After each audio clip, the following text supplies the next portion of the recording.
Road पर चलती हुई गाड़ी को देख करके कभी मन में ये भाव उत्पन्न होता है कि इसको गाड़ी बनाया किसने? क्या उसके स्वरूप ने, उसके इंटीरियर ने, उसके एक्सटीरियर ने, उसकी सुविधाओं ने, उसमें दिखने वाले हजारों प्रकार की व्यवस्थाओं ने क्या उसको गाड़ी बनाया है? नहीं। ये सब उसके रूप हो सकते हैं और इन सब वस्तुओं से आप गाड़ी के प्रति आकर्षित हो सकते हो, लेकिन इन वस्तुओं से गाड़ी नहीं है। गाड़ी के स्वरूप अलग होते हैं। यदि बहुत विचार करने में आवे तो समझदार से समझदार व्यक्ति भी ये समझ जाएगा कि गाड़ी को गाड़ी बनाने वाली कोई और वस्तु होती है। किसी के पास फरारी है, किसी के पास 800 है, इट डजेंट मैटर। वो केवल एक रकम का फर्क हो सकता है, व्यवस्थाओं का फर्क हो सकता है, लेकिन दोनों फरारी हो चाहे 800 हो, चलती तो रोड पर ही है। गाड़ी को गाड़ी बनाने वाली उसकी 3 मुख्य वस्तु होती हैं। इंजन पहला, दूसरा पेट्रोल और तीसरा गाड़ी को चलाने वाला ड्राइवर।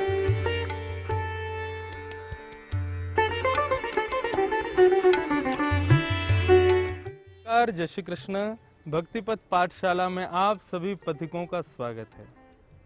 बंधुओं, बहुत दिन से विचार था कि आप सब लोगों के मध्य में कुछ अलग तरीके से आया जाए। कथा के द्वारा, संगीत के द्वारा, भजनों के द्वारा, कीर्तनों के पदों के द्वारा आप सबके मध्य में आने का सौभाग्य मिलता रहता है, लेकिन बदलाव लाने की भावना से कभी आने का सौभाग्य नहीं मिला। लेकिन अभी आप जैसा जानते हैं, कोविड-19 की वजह से पूरा विश्व इस वक्त स्तब्ध हो चुका है। भारत में लॉकडाउन चल रहा है। उसी लॉकडाउन के बीच में बहुत समय सब लोग अपने घरों पर बिता रहे हैं, मैं भी बिता रहा हूँ।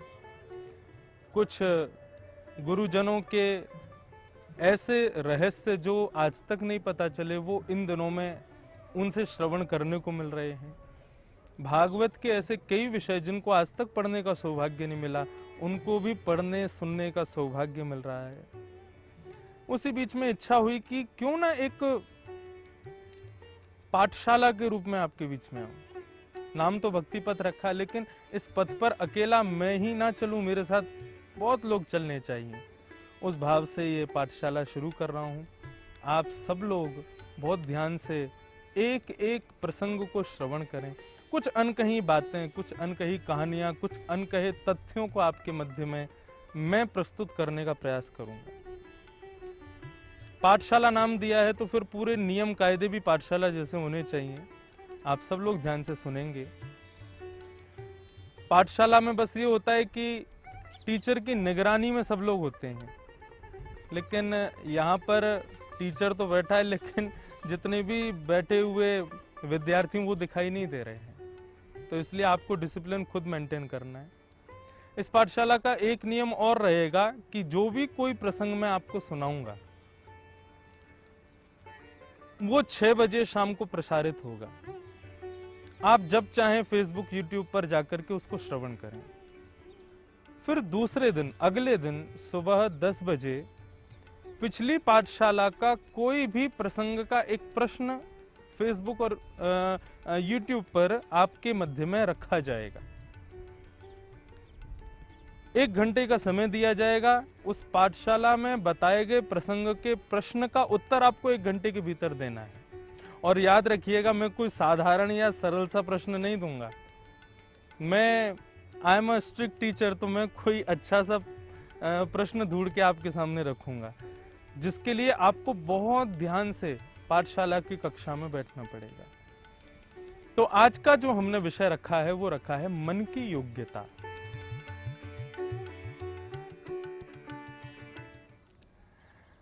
कथाओं में, प्रसंगों में हर जगह हम लोगों को सुनने में आता है कि ये मन बड़ा चंचल है, कैसे तेरा भजन करूं। मन को हमेशा ही गलत बताया जाता है, लेकिन ध्यान से सुनिएगा, मुझ में कहने की सामर्थ्य और आप में सुनने की सामर्थ्य तो होगी, लेकिन मेरे कहने में भाव और आपके सुनने में भाव, ये दोनों मन ही प्रदान करेगा।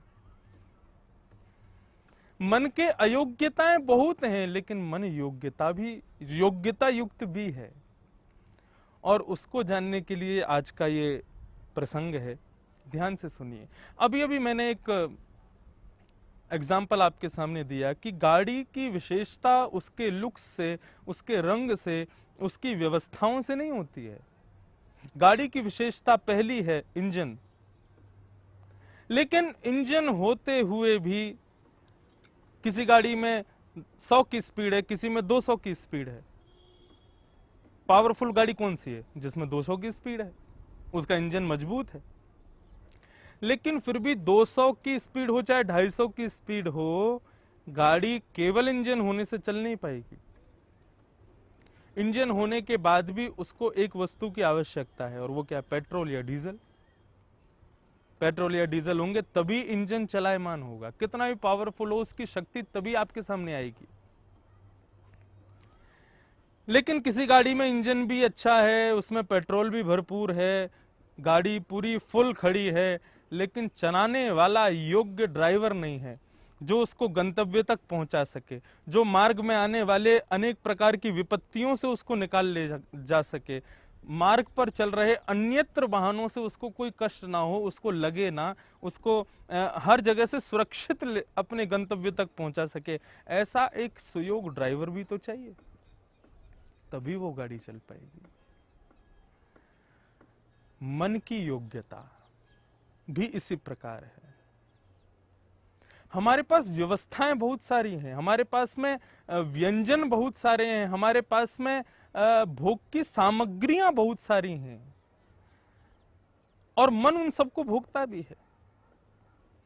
लेकिन मन को वशीकरण करने वाले, मन को एकाग्र करने वाले और मन को अयोग्य की जगह योग्यता प्रदान करने वाले 3 ऐसी इक्विपमेंट्स हैं, 3 ऐसी योग्यताएं हैं जिनको हम समझ नहीं पाते।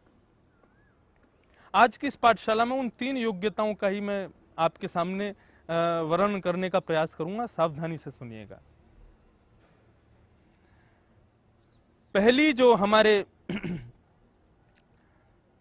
मन की योग्यता है वो है जन्म से प्राप्त शक्ति, बॉर्न पावर, जो हमें जन्म से ही मिली है। इसके विषय में आगे मैं बोलूंगा। दूसरी वस्तु जो हमारे मन की विशेषता है वो है किसी भी कार्य को करने में लगन, उत्सुकता, उत्साह, एक्साइटमेंट। और तीसरा जो हमारे मन की योग्यता है वो योग्यता है संकल्प, ओथ, प्लेज। ये 3 योग्यताएं हैं हमारे इस मन की। अब लगन को और संकल्प को आप लोग भली भांति समझ रहे होंगे। समझदार लोगों को इशारा ही काफी होता है, वो लगन को भी भली भांति समझ जाएंगे और संकल्प को भी समझ जाएंगे। मन से कोई भी काम लगन से किया जाए तो योग्यता, मन योग्य हो जाता है। मन का कोई भी कार्य संकल्प लेकर के भी कर लिया जाए, मैं एक बार जो ठान लेता हूं तो फिर मैं किसी की नहीं सुनता, ऐसे पिक्चरों में डायलॉग्स भी बोले जाते हैं। संकल्प से भी कार्य की सिद्धि हो जाती है। लेकिन मैंने मन का पहला भाग जो बताया, जन्म से मिली हुई शक्ति, बॉर्न पावर, ये जन्म शक्तियां क्या हैं, थोड़ा इस पर मैं विशेष प्रकाश डालूंगा और आप लोग सावधानी से सुने। जो हमें जन्म से ही प्राप्त हैं, हमारी कई ऐसी विशेषताएं होती हैं जिनके लिए हमको ज्यादा प्रयत्न नहीं करने पड़ते। कई ऐसी शक्तियां होती हैं और ये शक्तियां सबके भीतर अलग अलग होती हैं। बहुत ही कम ऐसा होगा कि एक जैसी विशेषता दूसरे में भी हो, सबके अंदर भिन्न होती हैं। लेकिन अमूमन जैसा कि मैंने खोजा, थोड़ा बहुत ढूंढ करके मैं निकाल पाया, तो इन 6 शक्तियों में जो होती तो बहुत सारी हैं, लेकिन 6 विशेष शक्तियां हैं। कौन कौन सी हैं सुनिए। जो मन की 6 शक्तियां हैं उनमें पहली शक्ति का नाम है समझने की शक्ति, अंडरस्टैंडिंग्स। कई लोग होते हैं उनकी अंडरस्टैंडिंग बहुत अच्छी होती है। हम लोग सुनते हैं कई बार कि संबंध भी टूट जाते हैं। क्यों टूट गए? बोले कि अंडरस्टैंडिंग्स अच्छी नहीं थी। क्लास में जब पढ़ते थे तो हम लोग बेंच शेयर भी नहीं करते थे बच्चों के साथ, बोलते थे क्यों नहीं करनी है, बोले मेरी इसके साथ में बनती नहीं है, मतलब अंडरस्टैंडिंग प्रॉब्लम है, हम दोनों एक दूसरे को समझ नहीं पाते। लेकिन कई बार हम किसी के साथ में बैठते हैं, कोई कहता भाई इसमें तो इतनी योग्यता है नहीं, ये तो इतना विशेष है नहीं, फिर आपको ये क्यों चाहिए, बोले कि इसमें भले कुछ भी ना हो लेकिन इसकी अंडरस्टैंडिंग पावर बहुत अच्छी है। ये है जन्म शक्ति, ये हमको जन्म से ही प्राप्त है। और ऐसा नहीं है, जन्म शक्तियां जो मैं 6 बता रहा हूं ये भगवान कुछ कुछ सबको देते हैं, इनमें से कोई ना कोई शक्ति सबके भीतर होती है। तो पहली जन्म शक्ति जो है वो है अंडरस्टैंडिंग, समझने की शक्ति। दूसरी अंडरस्टैंडिंग शक्ति जो है वो है बुद्धि, इंटेलिजेंस। अब बुद्धि का मतलब क्या है, देखो बुद्धि सबके पास है, लेकिन उस बुद्धि का सही समय पर सही स्थान पर किस प्रकार से प्रयोग करना चाहिए, इसे कहते हैं इंटेलिजेंस। बिनु सत्संग विवेक ना हुई, सत्संग के बिना विवेक नहीं मिलता, लेकिन कई लोगों को जन्म से ही विवेक प्राप्त होता है, वो जन्म से ही विवेकी होते हैं। उनको पता है कि हमें कब कहां कैसे किस प्रकार से क्या करना है, भले ही इतनी अच्छी हाई एजुकेशन नहीं है, इतने अच्छे एनवायरनमेंट में वो नहीं रहे हैं, लेकिन फिर भी उनकी कई बार समझ बहुत अच्छी होती है, इंटेलिजेंस पावर बहुत अच्छी होती है। हमारे परिवार में भी कई बार ऐसे लोग होते हैं जो ज्यादा पढ़े लिखे नहीं है, लेकिन घर में कितनी भी जो भी काम किया जाता है वो उनसे पूछ के किया जाता है। क्यों? क्योंकि ऐसा हमें विश्वास है कि वो जो बताएंगे वो सही होगा। तो दैट्स इंटेलिजेंस पावर, जो कि हमें जन्म से प्राप्त है। दूसरी और तीसरी शक्ति है याद रखने की क्षमता, मेमोरीज। ये भी हमें जन्म से प्राप्त होती है। हमारे पूज्य पिताजी महाराज की जो ये क्षमता है, ये वास्तव में ये मैंने अनुभव की है। करीब 45 वर्षों से कथा कर रहे हैं और 38 वर्ष 40 वर्ष पहले भी उनकी कथा में कौन आया, जब वो छोटे से थे उनकी कथा में कोई व्यक्ति आया, आकर के उनसे मिला, वो आज तक उनको स्मरण है। आज भी उस व्यक्ति से मिलेंगे तो बता देंगे तुम्हारा ये नाम है, तुम वहां मिले थे हमसे। तो ये कई लोगों के अंदर होती है, ये भी हमें जन्म से ही प्राप्त होती है। तो ये जन्म शक्ति 3, ये 3 शक्ति। चौथी शक्ति है मेरिट, योग्यता। कई लोग होते हैं वो हर चीज में योग्य हो जाते हैं, घर के काम करवा लो, गवा लो, गाड़ी चलवा लो, कुछ भी काम करवा लो, उनमें हर चीज की योग्यता ना होते हुए भी वो खुद को योग्य बना लेते हैं। ये भी एक जन्म शक्ति है जो हमें जन्म से प्राप्त हुई है। 5वीं, नए विचारों को चिंतन करके प्रकट कर देना, नए विचारों को चिंतन करके नए नए आइडियाज को लेकर के आना। कई लोग होते हैं वो 24 घंटे उनकी सोच इसी में रहती है कि हम क्या विचार करें, नए नए आइडियाज उनके भीतर आते रहते हैं। कई बार इसमें ऐसा भी होता है कि कुछ लोगों के आइडियाज बिल्कुल बेतुके होते हैं, उनकी नहीं कह रहा हूं, उनकी जन्म की शक्ति बेतुके आइडियाओं की, लेकिन कई लोगों के आइडियाज बिल्कुल गजब होते हैं। कई बड़े बड़े लोग हमारे देश में, पूरे विश्व में ऐसे भी हैं जो केवल अपने आइडियाज के थ्रू ही एक विशाल स्थिति को पहुंच गए। Mark Zuckerberg was just a student, वो केवल एक स्कूल का विद्यार्थी था, लेकिन बस उसने बैठ करके मन में विचार किया कि फेसबुक जैसी एप्लीकेशन बनाई जाए जिस पर आदमी एक दूसरे को जान सके, एक दूसरे की शक्ल देख सके, एक दूसरे से वाद संवाद कर सके, अपनी फीलिंग्स को लोग अपडेट कर सकें, ऐसा कुछ बनाया जाए। बस उसका एक आइडिया, उस आइडिया ने आज कमाल कर दिया। मार्क जकरबर्ग को कौन नहीं जानता। वैसे तो भारत में कई फेसबुक के चलाने वाले नहीं जानते होंगे, लेकिन फिर भी उसके आइडियाज के थ्रू, उसके द्वारा लाई गई टेक्नोलॉजी को आज कौन यूज नहीं कर रहा, सब यूज कर रहे हैं। तो वो भी बॉर्न पावर होती है। कुछ लोगों के अंदर शक्ति होती है, वो हमेशा नए नए आइडियाज पे ही काम करते हैं।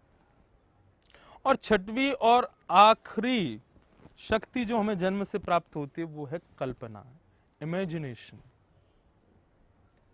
इमेजिन करना।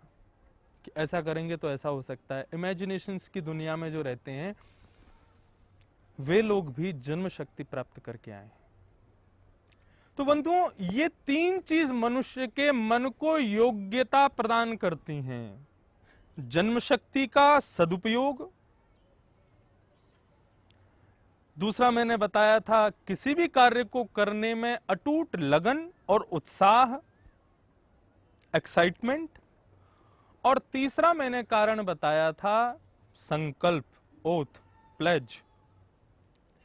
ये तीन वस्तु मानव को श्रेष्ठ बनाती। अब इसमें आप अगर ये बात पूछें कि कई बार जिनको जन्म से ही शक्तियां प्राप्त हैं, तो जन्म से शक्तियां प्राप्त करने वाले व्यक्ति, उनके पास में यदि ये दो चीज ना हो, लगन और संकल्प, तो क्या वो योग्य बने रहेंगे? बिल्कुल नहीं, कदापि नहीं। जन्म से शक्तियां प्राप्त करने के बाद भी लोग योग्यता को प्राप्त नहीं कर पाते। उसके लिए दो चीजों की जरूरत बहुत ज्यादा होती है, और वो जरूरत क्या है? वो जरूरत है संकल्प की और लगन की। पुनः अपने पिछले एग्जाम्पल पर मैं आऊं। गाड़ी में इंजन तो है, आपके पास में जन्म से मिली हुई शक्ति तो है, लेकिन आपके पास में उस शक्ति को प्रयोग करने के लिए लगन और संकल्प की यदि कमी है, तो माफ कीजिए, आप अपने उस जन्म से प्राप्त शक्ति का दुरुपयोग कर बैठेंगे। प्रसिद्ध कथा है, सब जानते हैं, कहना भी उचित नहीं है, खरगोश और कछुए की रेस। खरगोश में तीव्रता जन्म से मिली है, और कछुए में धीमे चलने की चाल भी उसको जन्म से मिली है। लेकिन खरगोश में भले ही जन्म शक्ति है, लेकिन खरगोश के पास में संकल्प और उत्साह नहीं है उसके कार्य में, इसलिए उसकी जन्म शक्ति उसको पिछाड़ देती है। कछुए के पास में भले ही तीव्र चलने की शक्ति ना हो, लेकिन उसके अंदर जो संकल्प है, उसके जो लगन है, उससे वो रेस जीत जाता है। तो मन में बड़े दोष हैं, लेकिन मन के ये तीन विशेष गुण हैं। आज की भक्तिपथ पाठशाला से ये सीखिए। सबसे पहले तो अपनी जन्म शक्ति को खोजिए कि क्या है। मैंने 6 शक्तियां बताई, इनमें से कोई ना कोई शक्ति तो जरूर होगी। उस शक्ति को अपना बल बनाइए, और उस शक्ति को अपना बल बना करके फिर अपने कार्य में लगन और संकल्प के साथ में आप उतर आइए। इस जंग को आप जीत जाएंगे। आज के भक्ति पथ का यही विषय था, मन की योग्यता। कल 10 बजे इसी विषय से रिलेटेड एक प्रश्न आपके मध्य में आएगा।